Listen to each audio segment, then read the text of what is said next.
स्वर्गीय माधवराव सिंधिया की जन्म जयंती भोपाल बीजेपी कार्यालय में मनाई गई। उनके चित्र पर माल्यार्पण कर उन्हें श्रद्धांजलि दी गई।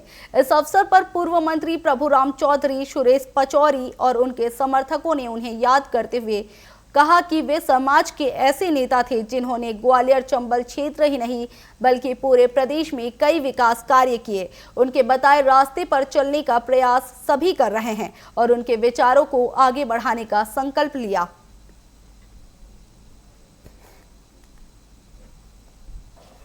बड़े महाराज माधवराव सिंधिया जी की जयंती प्रदेश भाजपा कार्यालय में मनाई जा रही है और ये परंपरा प्रदेश भाजपा कार्यालय में वर्ष 2020 से जारी है। उनकी जयंती और पुण्यतिथि और यहाँ सभी भारतीय जनता पार्टी के पदाधिकारी और कार्यकर्ताओं ने आज उन्हें पुष्पांजलि अर्पित की है। बड़े महाराज का जो भी मामला रहा है वो केवल राजनीति से हटकर जनसेवा की भावना से उनका कार्य रहा है। और मैं तो ये कहूँगा कि उनका प्रथम चुनाव जो उन्होंने लड़ा था वो जनसंघ से लड़ा था और उसी चुनाव के बाद उन्होंने एक जनसेवा का रास्ता अख्तियार किया था। पूरे देश में उनको जाना जाता है उनकी समर्पण भावना के नाम से, उनकी जनसेवा के नाम से। आज हम सभी लोग उनको पुनः उनकी जयंती पर पुष्पांजलि अर्पित करते हैं।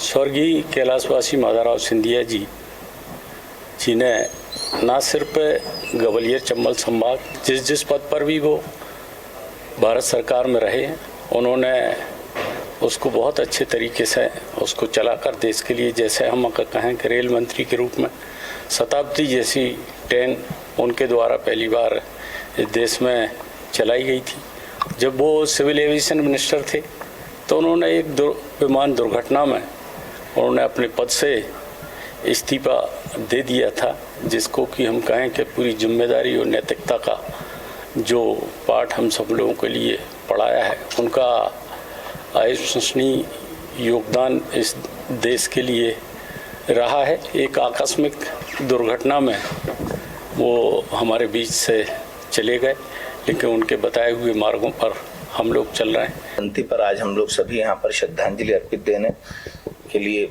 हमारे माननीय पचौरी जी, प्रभुराम चौधरी जी, छावर भाई और सभी लोग वरिष्ठ नेता यहाँ उपस्थित हुए हैं। मेरा बड़ा ही लगाव स्वर्गीय माधवराव सिंधिया जी से रहा है। उन्होंने जो खेल के क्षेत्र में देश में जो काम किया है